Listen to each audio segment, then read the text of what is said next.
My parents gave my sister a luxury villa and handed me a broken parking lot, mocking me in front of her. So I turned it into a thriving empire. And what I did next changed everything. I should have known this dinner was a setup. My parents never invited me over unless they had a reason, usually to remind me how much of a disappointment I was. But I went anyway because deep down I still had that stupid hope that maybe, just maybe, this time would be different. I work as a mechanic. It's nothing fancy, but I'm good at it. I fix things, I get paid, and I mind my own business. Meanwhile, my sister Emily is their perfect little angel. She's never worked a real job in her life, always had everything handed to her. She could burn their house down and they'd still find a way to blame me for it. So I walk in, and Emily's already there, sipping wine like she owns the place. Dad's at the table, flipping through the newspaper. Mom's in the kitchen, pretending to be busy so she doesn't have to look at me too much. Wow, Emily smirks. You actually showed up? What, took the night off from changing tires? I ignore her and sit down. Mom said it was important. Dad finally folds his newspaper. It is. We've decided to divide our assets. Emily lights up instantly. She already knows she's getting something big. Mom smiles at her. We're giving you the beach house, sweetheart. Emily gasps, clutching her chest like she's won an Oscar. Oh my God, the one in Maui? Mom nods. Yes, honey, it's yours now. I sit there, waiting. There's got to be something for me too, right? Dad turns to me, expression flat. And you, Logan, we're giving you the parking lot. Silence. I blink. The what? The old lot on 8th Street, Mom says, waving a hand like she's doing me a favor. It's land, you can figure something out. Emily bursts out laughing. Oh my God, that is hilarious. She turns to me with a smirk. Well, at least you'll always have a place to sleep under the stars. Dad chuckles. That lot's been empty for years, but hey, maybe you can open a lemonade stand or something. Mom sighs. Logan, you always say you want to build something for yourself. Now's your chance. I stare at them. This wasn't even an insult disguised as kindness. This was straight up garbage. A memory flashes in my head. Me at 16, coming home covered in grease from my first job at the auto shop. I'd been so proud. I walked in holding my first paycheck, excited to show them I was working hard. Emily was on the couch, whining about wanting a new car for her birthday. Dad didn't even look at me. You're going to smell like oil for the rest of your life, huh? Mom shook her head. Well, at least he's useful. Maybe one day he'll fix your car for free, Emily. She never had to. They bought her a brand new BMW that same week. And now, here we were, years later, and nothing had changed. I take a slow breath and push back from the table. You're serious? Dad shrugs. You should be grateful we're giving you anything. Emily snickers. Maybe one day you'll make enough money to buy a real property. They start laughing, like this is the funniest thing in the world. I grip the edge of the chair so hard my knuckles turn white, but I don't yell. I don't argue. I just nod. Okay. Mom frowns. That's it? No thank you. I stand up. Oh, I'll make something of it. I look at Emily. And when I do, don't come knocking. She rolls her eyes. Sure, Logan, can't wait to see what you do with a slab of concrete. Dad shakes his head, muttering, always so dramatic. I walk out without another word. Fine. They thought they could humiliate me. I'd turn that worthless parking lot into something they'd never see coming. And when I did, they'd regret every word. I stood in front of that parking lot, staring at it like it was some kind of sick joke. Cracked pavement, weeds growing through the asphalt, a rusted old sign that barely clung to its post. My parents didn't just screw me over. They laughed while doing it. Fine, they wanted me to fail. I'd make sure they choked on their own words. The next morning, I filed for permits to allow food trucks. If this was nothing but a slab of concrete, then I'd make sure it was a profitable slab of concrete. Within a week, I had contracts with some of the best local food truck owners. Tacos, burgers, coffee, even some overpriced vegan bowls for the hipsters. I took out a small loan, not from a bank, but from my boss at the auto shop, a guy who actually believed in hard work. I used it to set up lights, seating, music, and banners to turn the place into something real. 3 weeks later, that useless parking lot was now a full-blown food court with live music and lines around the block. And that's when the fun started. About a month in, after the place had gone viral on social media, I saw her. Mom. She showed up in her expensive coat, looking around like she had just walked into a garbage dump. I was checking inventory when she approached. So this is what you've done, she said, wrinkling her nose at the crowd enjoying their meals. I didn't even bother looking at her. Yeah, well, you gave me trash, so I made it work. She exhaled sharply, clearly unimpressed. This isn't a real business, she said. It's just a phase, right? I laughed. A phase that's making more money than Emily's influencer career. Her face twitched. And as if on cue, Emily rounded the corner. She stopped dead in her tracks, her usual smug look vanishing as she took in the place. "What on earth?" she snapped. "You turned this into some kind of... What is this, a flea market?" I grinned. "It's called a successful business," she scoffed. "This is a joke. This isn't real money," I gestured around. "Yeah? Then why are hundreds of people spending their fake money here every night?" A few customers actually clapped. Emily's face turned red. "Mom, say something," she whined. Mom cleared her throat. "Logan, we're just concerned. This doesn't seem stable." I raised an eyebrow. "Stable? Like the fully furnished beach house you handed Emily for free?" Emily cut in quickly. "You can't sell this. This is family property." I let out a short laugh. "Oh, now it's family property? That's funny. When you were all laughing at me, I don't remember hearing family in the conversation." Her jaw clenched. "This isn't fair," she snapped. "You didn't earn this." I slowly turned to face her. "You're seriously saying that to me?" She crossed her arms, but her confidence wavered. "I'm just saying, selling it would be betraying the family." I tilted my head. "When you dumped it on me as a joke, that wasn't betrayal?" Mom looked like she was searching for something to say. Then she finally found it. "Well," she said carefully, "if this business is doing so well, maybe we should discuss a partnership." I stared at her. Then I laughed. Loud, a few customers turned to see what was happening. "You're kidding, right?" I asked. "You ignored me, humiliated me, gave me nothing, and now that I made something out of it, you want a piece?" Emily crossed her arms. "It's family money now." I took a step forward and looked her dead in the eye. "You already got your share," I said coldly. "Live with it." And then, without another word, I turned my back on them and walked straight into my business, leaving them standing there like statues. They thought they could break me, but I was just getting started. It started with a phone call. I was in my office, a small converted shipping container at the edge of my thriving food truck business, when my phone buzzed. "Mom." I stared at the screen for a second before declining the call. A minute later, another one, then another. I smirked. They needed something. By now, my food truck park was the hottest spot in town. We had live music, weekend events, VIP sections, and influencers lining up to get in. I was pulling in more money in a month than I used to make in a year at the auto shop. And suddenly, my family, who had laughed in my face, couldn't stop calling. A few days later, I was at the lot overseeing a delivery when I heard a voice that made my skin crawl. "Logan!" I turned around. Emily. She stood there, her arms crossed, but she didn't look smug this time. She looked desperate. I raised an eyebrow. "Well, you actually came to the parking lot. What, did your car break down?" She exhaled sharply. "I need to talk to you." I checked my watch. "I've got 5 minutes. Make it count." Her jaw clenched, but she swallowed her pride. "I need to sell the beach house." I blinked. "The same beach house you gloated about." She ignored that. "The market is trash right now, and I need money fast." I smirked. "Let me guess. Too many luxury vacations, designer bags, and overpriced lattes?" She stiffened. "It's complicated," she muttered. "Just say you'll help." I leaned against a food truck, crossing my arms. "Help how?" She hesitated. "I need $200,000 to cover debts before I can even list it." I whistled. "Oh man, that's rough." I turned back to my delivery and waved over the driver. "Anyway, good luck with that." She grabbed my arm. "Are you serious? You have the money." I pulled away. "Oh, now my business is real enough for you to beg for a loan?" Her face turned red. "Logan, we're family." I laughed. "Funny. Last time we talked, you told me I was a joke. Where's all that energy now?" She opened her mouth, then closed it. "I'll pay you back," she finally said, voice quieter. "Please." I stared at her for a long moment. Then I leaned in and said, "No." Her eyes widened. "No?" I smiled. "That's right. The same way you and Mom and Dad said no when I needed support. The same way you all laughed in my face. So no, Emily, I won't bail you out." She took a step back, actually shocked. Then her rage came flooding in. "Are you serious? You're just going to let me fail?" I shrugged. "That's not my problem." And I walked away. But it wasn't over. A week later, I pulled into my lot and saw my parents standing there. Mom looked irritated. Dad just looked tired. "Logan," Mom started, "we need to talk." I sighed. "Let me guess. Emily ran crying to you. And now you're here to talk some sense into me." Mom pursed her lips. "We need your help, son." I raised an eyebrow. "Son? Oh, now I'm a son again." Mom sighed. "Your father's business isn't doing well. We're in financial trouble." I fought the urge to smile. I said, acting surprised. "You mean the family that handed my sister a mansion and gave me a piece of concrete is struggling?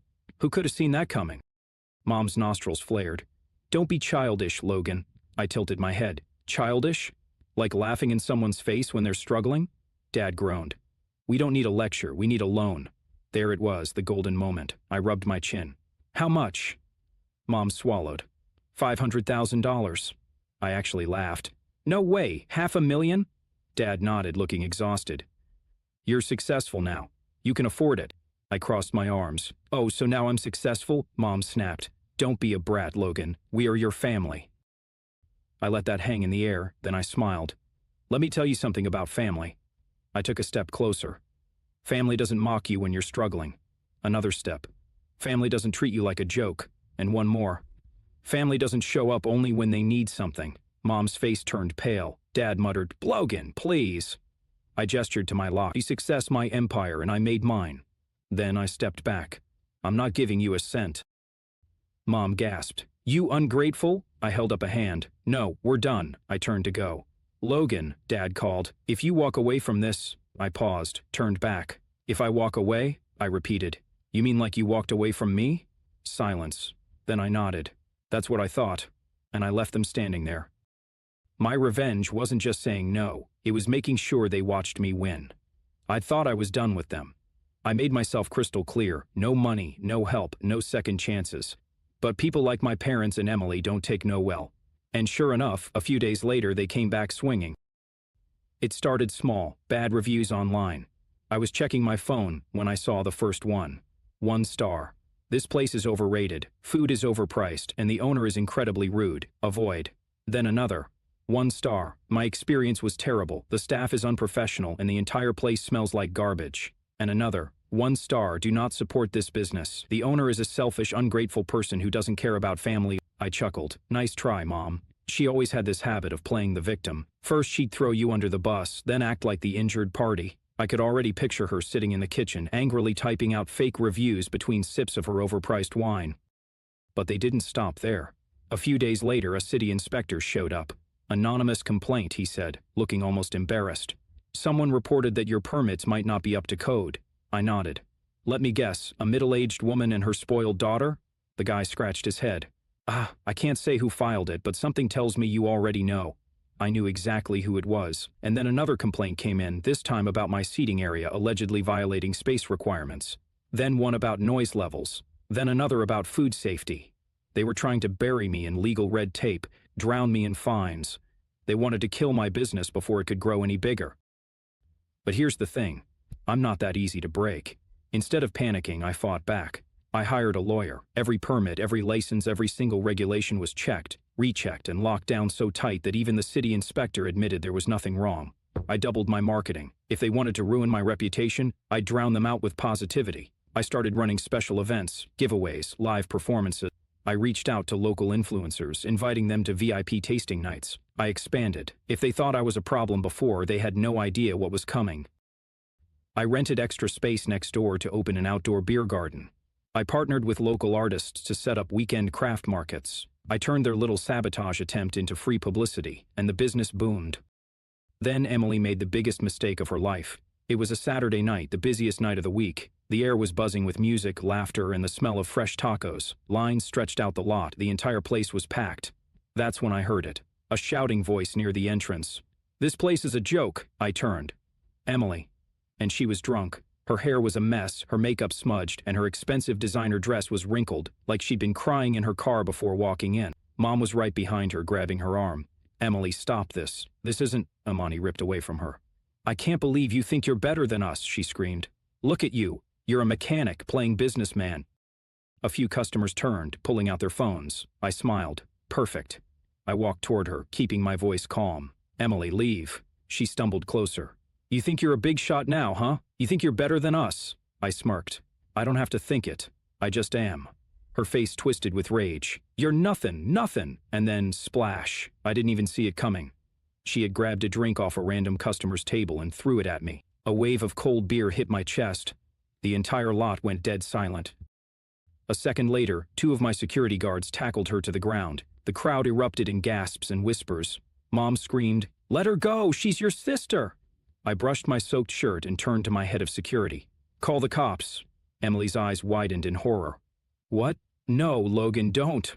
I crouched down, lowering my voice. Actions have consequences. 10 minutes later, blue and red lights flashed across the lot. Mom was hysterical. "You're ruining the family name," she shrieked. I just laughed. "Lady, you did that all on your own." Emily was put in the back of the cop car, crying, begging. She looked just like I did all those years ago when they humiliated me. But unlike them, I didn't care. Mom turned to me, her voice shaking. "This is your sister. Do something." I crossed my arms. "Oh, you mean like how you did something when you gave me nothing and laughed in my face?" She had no answer for that. I turned, walking back toward my customers. "Oh," I called over my shoulder, "hope the beach house is worth it." And then I went back to my thriving business. They wanted to watch me fail. Now they had front row seats to my success.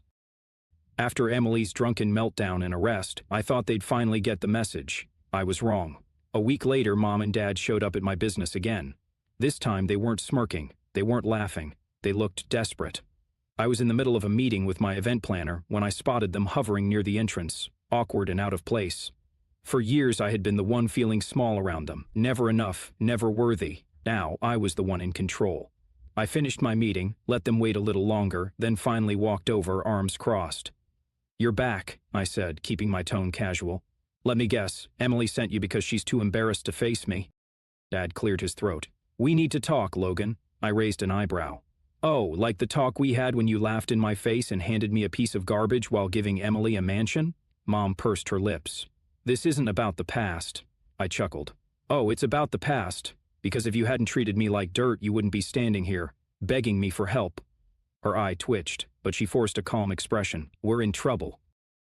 I already knew. Emily had maxed out her credit cards trying to keep up appearances. Her beach house was on the verge of foreclosure because she had refinanced it 3 times to fund her influencer lifestyle, and Dad's business was bleeding money because the economy crashed and his trusted business partners bailed on him. They were sinking, and now I was their only lifeline.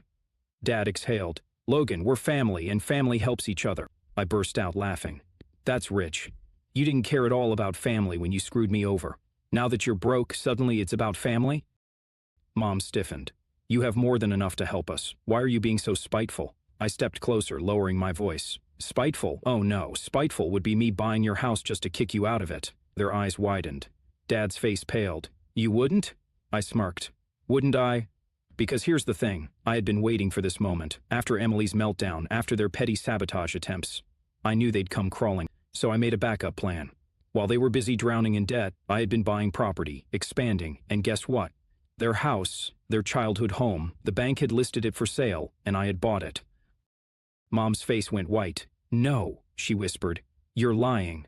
I pulled out my phone, scrolled, and held up the email confirmation. "Logan Reed, new property purchase confirmed." Dad's hands shook. "You bought our house?" he choked. I tilted my head. "You mean the house you told me wasn't my home anymore? The one where you let Emily treat me like garbage?" Mom grabbed my arm. "Please, Logan, we'll do anything, just don't take our home." I pulled away. "Now you understand what it feels like to have something ripped away." She started crying, but I didn't care. And then, the final blow. I looked between them and took a deep breath. "You know what?" I said slowly. "I'm not heartless. I'll give you the house." Mom gasped. "You will?" Dad let out a shaky breath of relief. I smirked. "Sure, on one condition." They both nodded frantically. "Anything." I took out a pen and paper from my pocket, a contract I had already prepared. "I'll let you live in it, but I own it, and you will pay me rent every single month. No delays." Mom's jaw dropped. "Logan, you can't be serious." I leaned in. "Oh, I'm deadly serious."